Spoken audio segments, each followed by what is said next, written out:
शांति। आपका प्रश्न है, मुरली में आया कि पूरा वर्षा लेना है तो पहले बाप को माना परम पिता परमात्मा शिव बाबा को अपना वारिस बनाओ। अर्थात जो कुछ तुम्हारे पास है वह सब बाप पर बलिहार करो। बाप को अपना बच्चा बना लो तो पूरे वर्षे के अधिकारी बन जाएंगे। तो ये समझना है कि कैसे करना है। उत्तर है, देखो, बच्चा बनाना अर्थात बच्चे की तरह उसको रखना। कई बार नए नए आते हैं तो शिव बाबा मुरली में पूछते हैं कि आपके कितने बच्चे हैं। तो सब कहने खातर तो कह देते हैं 2 है, तो एक ऐड हो गया, तीसरा। लेकिन बच्चा बनाने का अर्थ कोई नहीं समझते। सिर्फ कहने से बच्चा थोड़ा हो जाता है। ये तो जैसे ऐसा हुआ कि दुनिया में भी अगर किसी को बेटा नहीं है या बेटी नहीं है तो एडप्ट करते हैं, और एडप्ट करते हैं तो वो उसके लिए सब कुछ करेगा ना, या उनके रियल बच्चों को देगा और ये एडप्टेड बच्चों को कुछ नहीं देगा, उसको बिठा के रखेगा? नहीं, उसको भी पढ़ाएगा, खिलाएगा, जो भी वो बच्चों को देगा वो उनको भी देगा, और पूरा वर्षा जो भी प्रॉपर्टी है उसमें भी उसका हिस्सा निकालेगा, है ना। ऐसे ही बच्चा बनाना अर्थात हमारे घर में जितने बच्चे हैं उसका जो भी एक का खर्च आता है वो खर्चा बाबा के यज्ञ में, चाहे सेंटर बनाने की सेवा में करो, चाहे सेंटर पर दो, कोई भी चीज़ करते हो वो उसमें उतना ही करना है। माना एक खर्चा कम से कम, ज़्यादा करो तो बहुत अच्छा, लेकिन कम से कम एक बच्चे का खर्चा का करना है। अगर बच्चा नहीं है तो घर में हमारे खुद के खर्चे कितने होते हैं उस एक पर्सन का करना है।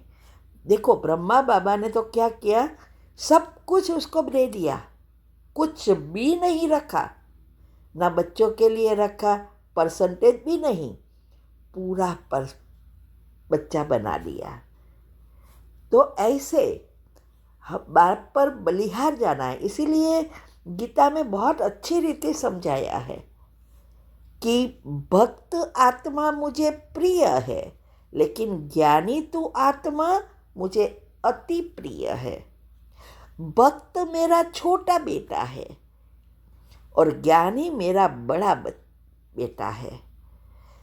भक्तों का ज्ञान मैं रखता हूँ, माना भगवान रखते हैं, लेकिन ज्ञानी भगवान का ध्यान रखता है। तो ये भगवान का ध्यान रखना, जो सारे विश्व का मालिक है उसको, उसका ध्यान हम रखें तो हमारा भाग्य कितना ऊंचा जाएगा। ये ऐसे ही थोड़ा गीता में कहा है। तो ऐसे जितना हम बाप को रियल बच्चा बनाकर उसको यज्ञ में करेंगे उतना हमारा जमा होगा, हम श्री कृष्ण के नज़दीक आएंगे। साथ साथ पुरुषार्थ भी करना है। जैसे ब्रह्मा बाबा ने सब कुछ दे दिया, लेकिन फिर भी संपूर्ण होने के लिए पूरा पूरा पुरुषार्थ किया, कर्म के हिसाब किताब चुक किया, पुण्य से भरपूर किया। मन साते चक्र को पॉजिटिव बनाना है, पुण्य से भरपूर करना है, ये भी करना है, तब हमें पूरे वर्षे के अधिकारी बन सकते हैं। तो और उसको बाप भी बनाना है, बच्चा भी बनाना है और बाप भी बनाना है। तो एक मन से हमें उस पर सब कुछ बलिहार जाना है कि ये बाबा आपका है, और इसमें से जो भी हमें चाहिए हमें बाबा को पूछना है। बाबा थोड़ा ना बोलेगा, लेकिन एक आदत डालनी है कि बाबा हमें शॉपिंग करना है, ये चीज़ें लानी है, बाबा गाड़ी लानी है, क्या करो बाबा, घर बनाना है, थोड़ा ये घर छोटा पड़ रहा है, ऐसे ऐसे आप करेंगे तो बाप और बेटा दोनों का संबंध एकदम अच्छे से अच्छा हो जाएगा। और हम नंबर 1 में बाबा के मतलब श्री कृष्ण के नज़दीक आएंगे, तो 84 जन्म तक हमें मिलता रहेगा। ठीक है। ओम शांति। आपका प्रश्न है, शिव बाबा कहते हैं कि इस समय पर तुम जन्म जन्म का क्या प्राप्त करना है उसका बीज डाल सकते हो। मुझे अगर हर जन्म में बहुत डिवाइन बुद्धि चाहिए तो मैं ज्ञान योग पवित्रता के द्वारा कैसे डिवाइन बुद्धि बनेगी। और अगर हमें हर जन्म में धनवान बनना है, हेल्दी रहना है, सब कुछ चाहिए, तो बाबा कहते हैं ज्ञान धन बढ़ाओ। और हम ज्ञान धन दूसरों को ज्ञान धन दो। अगर हम दूसरों को ज्ञान धन नहीं देते तो क्या हमारे पास 4 युग धन नहीं होगा। हम किसी को देते हैं तो लोग मजाक उड़ाते हैं। उत्तर है, देखो, बाबा की हर बात को अच्छी रीति समझना है। बीज बोना अर्थात हमारे विचारों को परिवर्तन करना और साते चक्र में जो भी संचित पाप कर्म है उसको खत्म कर पुण्य से भरना है, बदलना है। तो हाँ, इसको कहते हैं बीज बोना।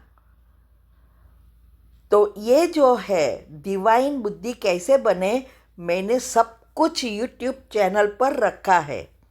शिव शक्ति मेडिटेशन बीके कुसुम करेंगे और फिर प्लेलिस्ट में जाओ। इसमें सब स्पेशल टॉपिक में ऐसे टॉपिक है और सारे टॉपिक दूसरे अलग अलग रीति से रखा है। इसमें मैंने बताया है कैसे स्थूल बुद्धि को सूक्ष्म से डिवाइन बनाकर उच्च पद के अधिकारी बने। मेहनत करो ना, ऐसे ही थोड़ा बीज बोलेंगे। इतना इजी है तो दुनिया वाले सब समान बन जाते। तो इसीलिए मैं हमेशा कहती हूँ 8 ग्रुप का रोज करना है। तो ज्ञान धन प्राप्त करना और देने का अर्थ क्या है आप समझे ही नहीं है। इसमें कोई बात ही नहीं है कि आपको धन नहीं मिलेगा, ऐसे कोई है ही नहीं। इसका अर्थ है कि ये जो ज्ञान है पहले स्वयं में उतारना है। हाँ? इसकी 4 स्टेजेस है। इस ज्ञान की बातों को पढ़ना या सुनना, फिर उसको समझकर बुद्धि में धारण करना और इस ज्ञान की बातों को गुणों को प्रैक्टिकल जीवन में लाना, स्वरूप बनना। सारा दिन सब क्या कर रहे हैं? यूट्यूब अभी तो इजी है ना, मोबाइल पर सुनते रहते हैं, लेकिन पिछला 3 करने में नंबरवार हो जाते हैं और यहाँ ही नंबर पड़ता है। तो ज्ञान धन देना अर्थात प्रैक्टिकल जीवन में लाना, इससे ऑटोमेटिक मनसा सेवा होगी। इससे ऑटोमेटिक आपके सारे चक्र खुल जाएंगे, संचित कर्म भस्म हो जाएगा। सब कुछ एक दूसरे से जुड़ा है और बायोलॉजिकल क्लॉक और स्लीप साइकिल रिसेट होने से सारी सिस्टम रिसेट हो जाती है। तो ज़रूरत है सभी बातों को अच्छी रीति समझकर प्रैक्टिकल करना। तो 8 ग्रुप का रोज करो और ये चैनल पर जो रखा है सब सुनकर समझो, पॉइंट लिखो, बुद्धि को घिसो। हमारे पास ऐसे ग्रुप में हैं जो 6 महीने में और 6 महीने से लगभग 1 साल वाले में वो हमारे जितना पुरुषार्थ करने लगे हैं, तो बातों से कुछ नहीं होने वाला, प्रैक्टिकल करना होगा। ठीक है। ओम शांति।